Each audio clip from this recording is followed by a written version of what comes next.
Good morning, students. Today we are going to start our next chapter, the first pup. Before starting the chapter, students, let's read about the author of the chapter. This chapter is written by Ranjit Lal, who was born in Kolkata and educated in Mumbai. You can see the author of the chapter is Ranjit Lal, who was born in Kolkata and he was educated in Mumbai. He has written fictions and non fictions for both adults and children. उन्होंने बहुत सारी stories लिखी है बड़ों के लिए भी और बच्चों के लिए भी. As a freelance writer he has had published over 1000 articles, features and photo features in more than 50 newspaper and magazines. Freelance writer, freehand type writing, that means he was not bound to anything. और उनके बहुत सारे articles publish हुए newspapers में and magazines in India and abroad, India में भी और बाहर की कंट्रीज में भी. The area of his interest are natural history, humour and satire. उनके जो लिखी हुई चीज़ें थी उनके ऊपर टॉपिक्स उनके ह्यूमर होते थे, that means funny, history and satire. Now let's start the chapter. Here the introduction is given before starting the chapter. Let's read it. Author says that the upbringing of a pup is not an easy job. But बच्चों आपने देखा होगा first pup. Pup is we know what, puppy को ही कहा गया है इधर पप. Okay. Upbringing of a pup is not an easy job. अगर हमें किसी पप को पालना है तो ये बहुत इजी जॉब नहीं होती है. That means to keep a pup is a very difficult. You have to be a loving companion and a caring master. आपको एक अच्छा साथी और एक अच्छा मास्टर बनना पड़ेगा पप को, पप को पालने के लिए. In order to teach it the various ways of living with a human family, you have to understand its language and be sensitive to its need. Here the author says कि ह्यूमन फैमिली के साथ रहने के लिए हमें पप को बहुत सारे तरीके सिखाने पड़ेंगे. हमें पप की लैंग्वेज को भी सीखना पड़ेगा कि उसकी एक्टिविटीज़ को कि वो क्या चाहता है, और उसके लिए उसकी ज़रूरतों के लिए भी हमें बहुत सेंसिटिव होना पड़ता है. That's what the author and his sister Meena Mala have realized. और यही बात ऑथर ने और उसकी दो सिस्टर्स हैं मीना एंड माला, उन्होंने रियलाइज की. Okay. Now let's start the chapter. Everything changes when there is a new, especially first pup in the house. Suddenly your whole life and routine revolves around it. From the moment you wake up to the moment you go to bed. It's rather like what happens when a new baby comes home.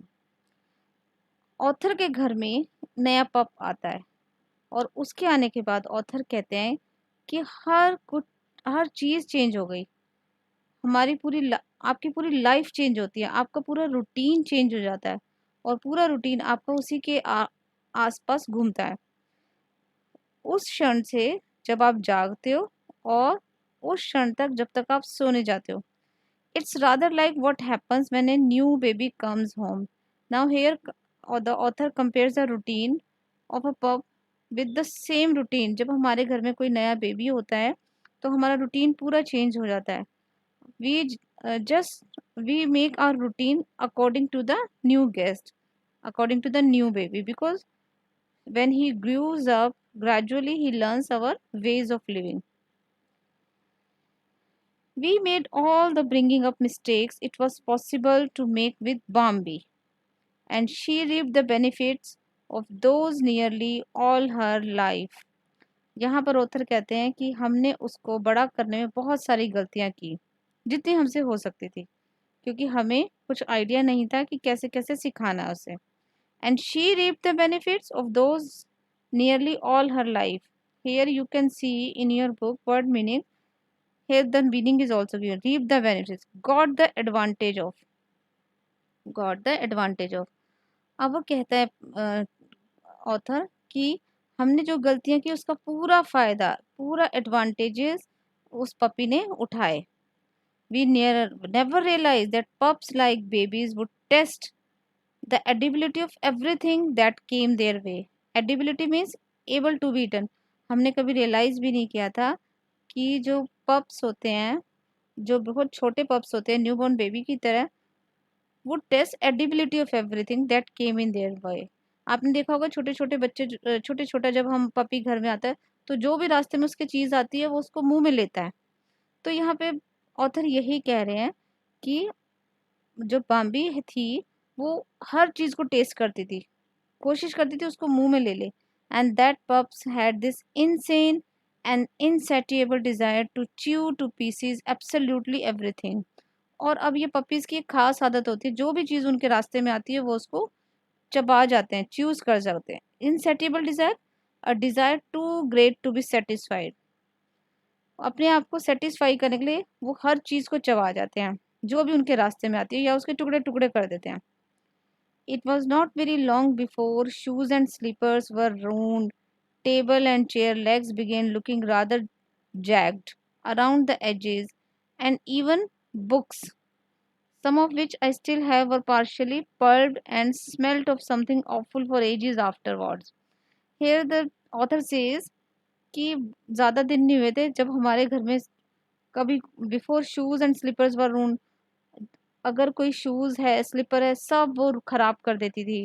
Table और chair की जो legs थे वो नीचे से वो जैग्ड around the edges, उसकी edges उसने चबा चबा के साइड से कुतर कुतर के बड़ी खराब कर दी थी। एंड इवन बुक्स, कुछ तो बुक्स भी ऐसी है जो उसने पल्प्ड कर दी थी, चबा गई थी, और उसमें आज कई सालों तक भी स्मेल उसके मुंह की रह गई थी।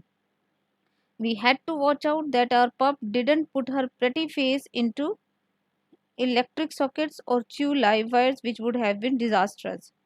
हमें देखना पड़ता था कि पप कहीं अपना छोटा सा फेस इलेक्ट्रिक सॉकेट्स में ना घुसा दे और वायर्स को ना चबाए, जिसकी वजह से बड़ा नुकसान हो सकता था। On one occasion she swallowed a fairly large chunk of her own collar। यहाँ पे कहते हैं हमारे राइटर कि भाई एक बार तो उसने अपने ही कॉलर का, कॉलर क्या होती है जो हमारे कान के नीचे वाले पार्ट होता है उसको बोलते हैं, उसने अपने ही कॉलर का बड़ा सा एरिया चंक कर लिया, चबा लिया। She didn't seem at all discomfited, discomfited is in discomfort, उसे नहीं लगा डिस्कम्फर्ट, वो ऐसा लग रहा था उसे कुछ फील ही नहीं हो रहा। But I was horribly worried that if it didn't come out, she might have to be operated upon। और मैं इस बात से डरा हुआ था, यानी ऑथर इस बात से डरे हुए थे कि अगर ये ठीक नहीं हुआ उसका घाव तो उसको ऑपरेट कराना पड़ेगा। Thankfully, she dealt with the problem in a simple way। और ऑथर यहाँ पे थैंक करते हैं भगवान का कि वो इजीली इस प्रॉब्लम से बाहर आ गई। The next day, she staggered around, retching, and was sick, and out it came।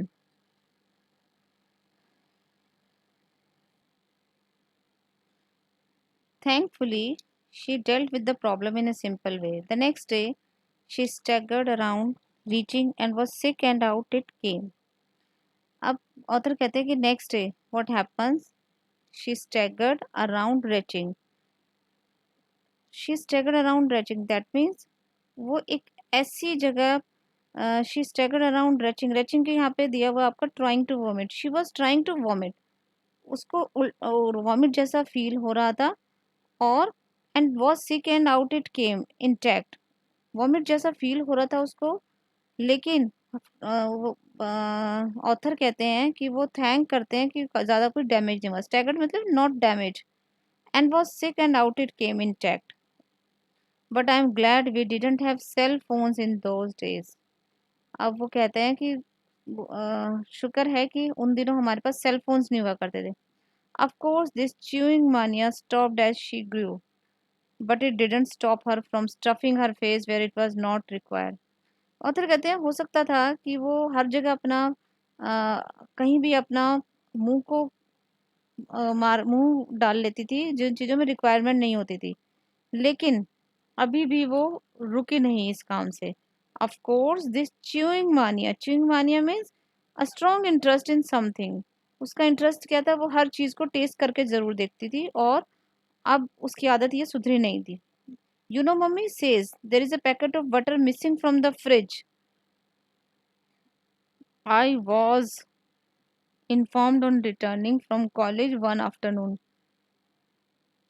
Mummy से, अब मम्मी कहती है एक दिन जब मैं आया था कि आप, तुम्हें पता है पूरा का पूरा एक बटर का पैकेट मिसिंग है फ्रिज में से. Oh so bits for of the wrapping were found on the floor licked clean.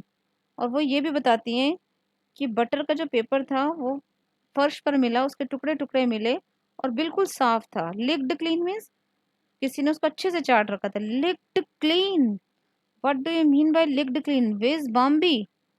अब ऑथर को एकदम से उसके दिमाग में आइडिया क्लिक करा कि लिक्ड क्लीन, इसका मतलब वेयर इज बॉम्बी, बॉम्बी कहाँ है. How could she have open the fridge. Author को विश्वास नहीं आ रहा था कि उसने फ्रिज को ओपन कैसे किया. Ah and there was Bombi licking her chops a little too smugly and looking very satiated with life. एकदम से वो उन्हें बाम्बी दिखाई देती है जो अपने लिप्स को बहुत अच्छे से लिकिंग कर रही थी. ऐसा लग रहा था वो कितनी सेटिस्फाइड हैप्पी है अपनी लाइफ से. उसने बहुत सारा बटर खा लिया था. With a peculiar thoughtful glint in eye. Glint means एक चमक थी उसकी आंखों में. Someone had left the fridge door ajar and the rest and they say was history. We were horrified. किसी ने फ्रिज का दरवाजा थोड़ा सा खुला छोड़ दिया था जिसकी वजह से ये हिस्ट्री हमारे घर में बन गई और मैं बहुत डर गया था. Oh my god, Bombi is gone and eaten a whole packet of butter, half a kilo of it. She is going to be ill.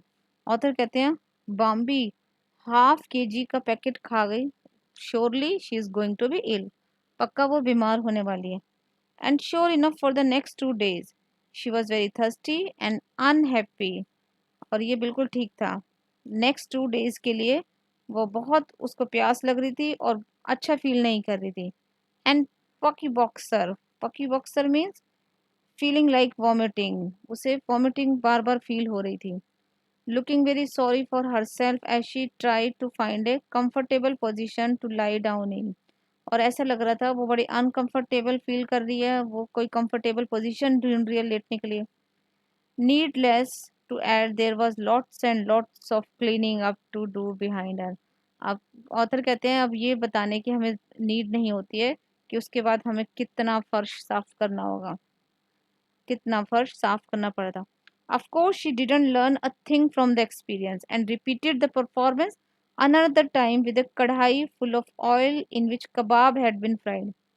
Author कहते हैं इसके बाद भी उसको कुछ एक्सपीरियंस से उसने कुछ सीखा नहीं. उसने फिर से यही करतब किया, फिर से यही परफॉर्मेंस रिपीट की. और अब नेक्स्ट टाइम उसने क्या किया था, अगली बार उसने एक कढ़ाई में तेल था भरा हुआ जिसमें कबाब फ्राई किया गया था, उसको खाया, उस पर वर्क किया, उस पर एक्सपेरिमेंट किया. She had also discovered that waste paper baskets were interesting places to put her face into, and investigations could have unexpected and startling consequences. She had also discovered that waste paper baskets were interesting places to put her face into. उसने ये भी discover किया कि जिस basket में हम अपने waste papers फेंक देते हैं उसके अंदर अपना फेस डालना तो बड़ा इंटरेस्टिंग था. And her investigations could have unexpected and startling consequence. और उसकी इन्वेस्टिगेशन से हमेशा अनएक्सपेक्टेड रिजल्ट सामने आते थे. One afternoon, Mina's mother-in-law to be was invited to tea. अब ये स्टोरी यहाँ से हम नेक्स्ट अपने पार्ट में पढ़ेंगे. ओके, तो this is the part 1 of the story. Part 2 में हम आगे देखते हैं कि बॉम्बी क्या क्या करती है और बॉम्बी क्या क्या परफॉर्मेंस अपने घर के अंदर दिखाती है. Till then, bye, have a nice day.